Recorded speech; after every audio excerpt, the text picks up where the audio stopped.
Good morning friends. मैं doctor Munish Beniwal एक बार फिर से आप सभी का स्वागत करती हूं हमारे यूट्यूब चैनल इंस्टाग्रिड में। आशा करती हूं आप हमारे वीडियोस को लगातार देख रहे हैं और अपने एग्ज़ाम्स की प्रिपरेशन भी अच्छे से कर रहे हैं। Current affair daily dose series में आज हम डिस्कस करेंगे 3 जुलाई 2020 के टॉपिक्स को। दोस्तों, करंट अफेयर टुडे का हमारा आज का पहला क्वेश्चन है, हाल ही में IIMC यानी Indian institute of mass communication के डायरेक्टर जनरल किसे अपॉइंट किया गया है? और इसका सही आंसर है संजय द्विवेदी। दोस्तों, हाल ही में appointment committee of the cabinet ने प्रोफेसर संजय द्विवेदी को Indian institute of mass communication के डायरेक्टर जनरल के रूप में नियुक्त किया है और presently he was serving as a registrar of Makhanlal Chaturvedi national university of journalism and communication, जो कि भोपाल में स्थित है। और IIMC यानी Indian institute of mass communication की जो स्थापना हुई थी वो 1965 में हुई थी। कब हुई थी? 1965 में। और ये एक ऑटोनॉमस इंस्टीट्यूट है जो आता है under ministry of information and broadcasting, under ministry of information and broadcasting. दोस्तों, हाल ही में अपॉइंटमेंट कमेटी ऑफ कैबिनेट ने प्रोफेसर संजय द्विवेदी को अपॉइंट किया है as a director general of Indian institute of mass communication. दोस्तों, current affair daily dose series का हमारा अगला क्वेश्चन है, हाल ही में IOC के चेयरमैन कौन बने हैं? IOC इंडियन ऑयल कॉरपोरेशन के चेयरमैन कौन बने हैं? और इसका सही आंसर है श्रीकांत माधव वैद्या। श्रीकांत माधव वैद्या। दोस्तों, हाल ही में श्रीकांत माधव वैद्या ने इंडियन ऑयल कॉरपोरेशन के चेयरमैन का पदभार संभाला है और इससे पहले वो अक्टूबर 2019 से IOC बोर्ड में एज ए डायरेक्टर अपॉइंट थे और वह संजीव सिंह का स्थान लेंगे जिनकी रिटायरमेंट 30 जून को हुई है। और इसी के साथ इस टॉपिक से हमारे कुछ इंपॉर्टेंट क्वेश्चंस हैं, जैसे इंडियन ऑयल कॉरपोरेशन हेडक्वार्टर कहाँ स्थित है? इसका आंसर है न्यू दिल्ली। तो IOC का हेडक्वार्टर कहाँ पे स्थित है? न्यू दिल्ली में। दूसरा, IOC की स्थापना कब हुई? इसका आंसर है 1959 में। तो IOC की स्थापना कब हुई थी? 1959 में। तो दोस्तों, हाल ही में श्रीकांत माधव वैद्या ने इंडियन ऑयल कॉरपोरेशन के न्यू चेयरमैन के रूप में पदभार संभाला है। दोस्तों, हमारा आज का अगला क्वेश्चन है, हाल ही में CBFC central board of film certification के CEO कौन बने हैं? और इसका सही आंसर है रविंद्र भाकर। दोस्तों, हाल ही में रविंद्र भाकर ने central board of film certification के नए चीफ एग्जीक्यूटिव ऑफिसर का पदभार संभाला है। ये रविंद्र भाकर जो हैं ये 1999 बैच ऑफिसर हैं इंडियन रेलवे स्टोर सर्विसेज के, और अभी वे रिप्लेस करेंगे अनुराग श्रीवास्तवा को as a chief executive officer of central board of film certification. और इससे पहले भाकर जो हैं वो पोस्टेड रहे हुए हैं as a secretary and chief public relation officer of western railway, और इसके साथ साथ उन्होंने इंडियन इंजीनियरिंग सर्विसेज ऑफिसर के तौर पर भी सर्व किया है। दोस्तों, इस टॉपिक से रिलेटेड हमारे पास कुछ इंपॉर्टेंट क्वेश्चंस हैं, जैसे headquarter of central board of film certification कहाँ स्थित है? इसका आंसर है मुंबई, महाराष्ट्र। कहाँ पे है? मुंबई, महाराष्ट्र। नेक्स्ट हमारा क्वेश्चन बनता है, chairperson of central board of film certification कौन है? इसका आंसर है प्रसून जोश। क्या आंसर है? प्रसून जोश। दोस्तों, हमारा आज का अगला क्वेश्चन है, हाल ही में विजडन के अनुसार भारत के मोस्ट वैल्यूएबल प्लेयर कौन है? और इसका सही आंसर है रविंद्र जडेजा। दोस्तों, हाल ही में भारतीय ऑलराउंडर रविंद्र जडेजा को विजडन द्वारा 21st सेंचुरी का मोस्ट वैल्यूएबल प्लेयर चुना गया है और उन्होंने अपने करियर की शुरुआत 2009 में की थी और उन्होंने इंडिया को रिप्रेजेंट किया है 49 टेस्ट मैचेस में, 165 वनडे और 49 T20 मैचेस में। जडेजा को मोस्ट वैल्यूएबल प्लेयर जो रेटिंग मिली है वो मिली है अराउंड 97.3, जो कि सेकंड नंबर पे है आफ्टर मैथ्यू मुरलीधर जो कि श्रीलंका के क्रिकेटर हैं। और जो test valuable test player of 21st century में वो, इसका मतलब रविंद्र जडेजा जो है वो सेकंड नंबर पर है। विजडन यूज़ करता है CricViz detail analysis tool in cricket to analyse his performance. किसी भी प्लेयर की परफॉर्मेंस को चेक करने के लिए विजडन जो है वो क्रिक विज प्लेटफॉर्म का यूज़ करता है। इसी के साथ इस टॉपिक से हमारे कुछ इंपॉर्टेंट क्वेश्चंस हैं, जैसे who is the president of BCCI। इसका आंसर है सौरव गांगुली। नेक्स्ट आता है BCCI का हेडक्वार्टर कहाँ स्थित है। इसका आंसर है मुंबई महाराष्ट्र में। कहाँ पे स्थित है? मुंबई महाराष्ट्र में। तो दोस्तों हाल ही में इंडियन ऑलराउंडर रविंद्र जडेजा को विजडन के द्वारा 21st सेंचुरी का मोस्ट वैल्यूएबल प्लेयर घोषित किया गया है। दोस्तों हमारा आज का अगला क्वेश्चन है, हाल ही में मत्स्य संपदा का पहला एडिशन किसने लॉन्च किया है। हाल ही में मत्स्य संपदा का पहला एडिशन किसने लॉन्च किया है, और इसका सही आंसर है गिरिराज सिंह। दोस्तों हाल ही में union minister for fisheries, animal husbandry and dairying Giriraj Singh ने फर्स्ट एडिशन ऑफ मत्स्य संपदा लॉन्च किया है और जिसे पब्लिश किया गया है by the department of fisheries. और जो भी इसकी गाइडलाइंस हैं वो जारी की गई हैं as per the guidelines of प्रधानमंत्री मत्स्य संपदा योजना। और जो ये न्यूज़ लेटर है मत्स्य संपदा, ये क्वार्टरली बेसिस पे पब्लिश होगा। और मत्स्य संपदा का मेन एम है वो है टू एजुकेट द फिशर्स और एंड फिश फार्मर्स, यानी जो मछुआरे और मछली पालन जो किसान करते हैं उन सबको एजुकेट करना है with the latest advancement and best practices in fishery and aquaculture.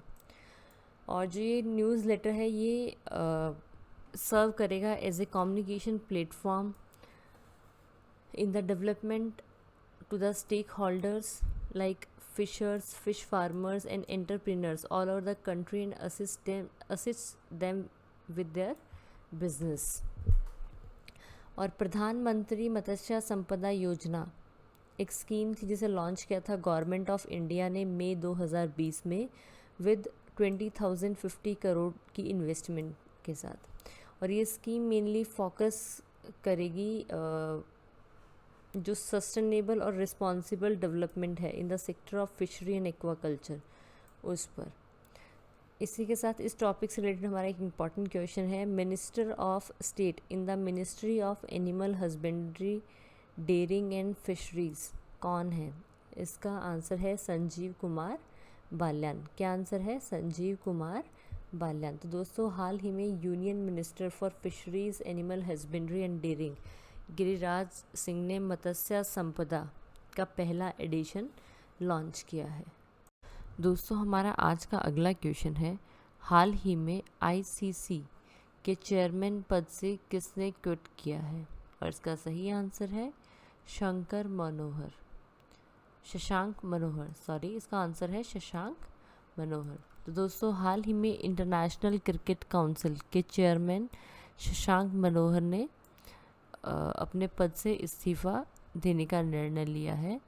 जो ICI के जो चेयरमैन का टेन्योर होता है वो 3 इयर्स का होता है, पर शशांक मनोहर ने 2 साल के बाद ही अपने टेन्योर से इस्तीफ़ा दे दिया है। और उनकी गैर मौजूदगी में इस जो डिप्टी चेयरमैन है इमरान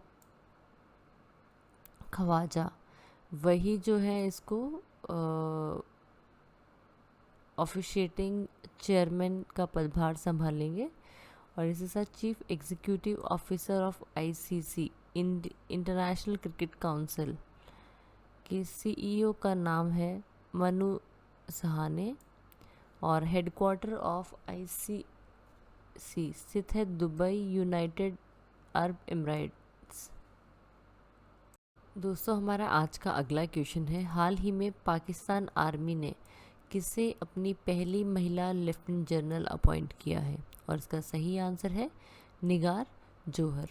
दोस्तों हाल ही में पाकिस्तान आर्मी ने मेजर जनरल निगार जौहर को पहली फर्स्ट फीमेल लेफ्टिनेंट जनरल नियुक्त करने का ऐलान किया है और इसी के साथ वो पहली लेफ्टिनेंट जनरल बनी है।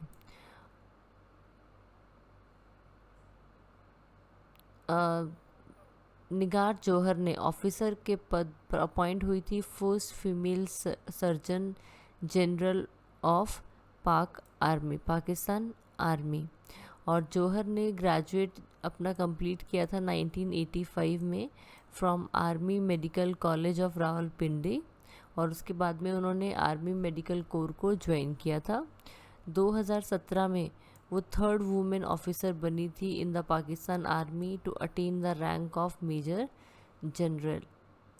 और इसी के साथ जो पहली दो मेजर जनरल जो फीमेल्स रही हैं उनके नाम हैं शाहिदा बादशाह और शाहिदा मलिक। तो दोस्तों हाल ही में पाकिस्तान आर्मी ने मेजर जनरल निगार जौहर को पहली महिला लेफ्टिनेंट जनरल के रूप में नियुक्त करने का ऐलान किया है।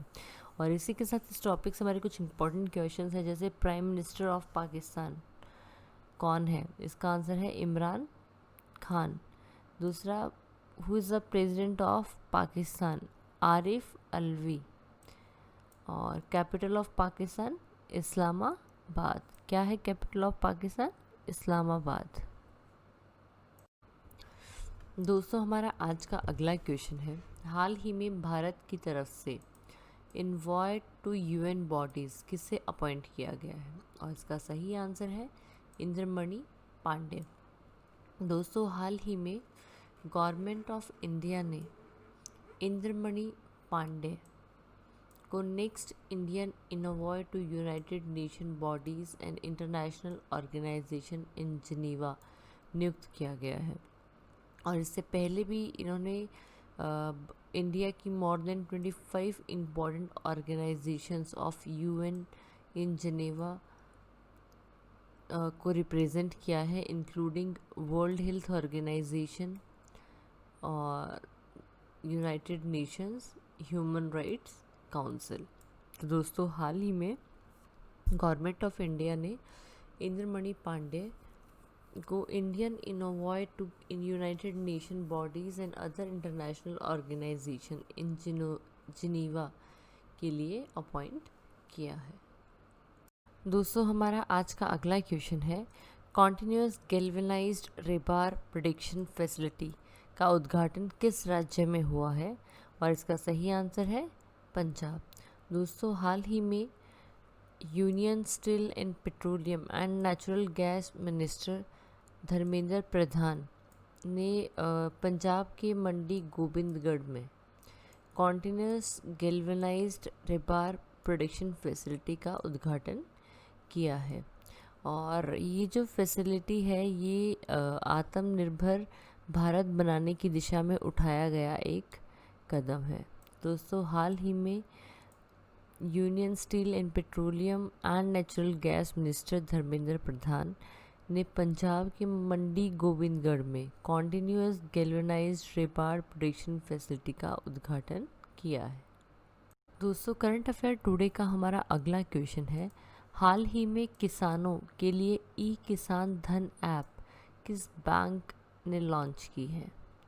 हाल ही में किसानों के लिए ई किसान धन ऐप किस बैंक ने लॉन्च की है? और इसका सही आंसर है HDFC बैंक। दोस्तों हाल ही में HDFC बैंक ने देश भर के किसानों के लिए ई किसान धन ऐप लॉन्च की है। किसान अपने मोबाइल फ़ोन के ज़रिए बैंकिंग और एग्रीकल्चर दोनों सेवाओं के उपयोग कर सकते हैं। ई किसान धन जो योजना है, जो ऐप है, ये प्रोवाइड करेगी value added services like mandi में प्राइस क्या चल रहा है फसल्स का, latest farming news, weather forecast, information on seed varieties, SMS advisory, Kisan TV and more. User जो है वो अवेल कर सकते हैं multiple banking services like procuring loan, opening of bank account, availing insurance facility, calculate KCC loan eligibility online. और इसके अलावा और भी बेसिक जो किसानों के प्रति गवर्नमेंट ने जितने भी स्कीम्स प्रोवाइड किए हैं उन सभी का भी स्कीम्स के बारे में अपडेट जो है वो ई किसान धन ऐप के थ्रू ले सकते हैं। और इसी के साथ हेडक्वार्टर ऑफ HDFC बैंक कहाँ स्थित है? इसका आंसर है Mumbai, Maharashtra. Managing director of HDFC bank कौन है? इसका आंसर है आदित्य पुरी। तो दोस्तों हाल ही में HDFC बैंक ने ई किसान धन ऐप लॉन्च की है ऑल ओवर इंडिया। दोस्तों मेरी वीडियो को ध्यान से सुनने के लिए धन्यवाद। आशा करती हूँ आप सभी मेरे वीडियोस को लगातार लाइक कर रहे हैं और अपने दोस्तों के साथ शेयर भी कर रहे हैं। अगर आप मुझे कुछ सुझाव देना चाहते हैं उसे कमेंट बॉक्स में कमेंट करें। और अगर अभी तक मेरा चैनल सब्सक्राइब नहीं किया है तो इसे सब्सक्राइब ज़रूर करें। Thank you.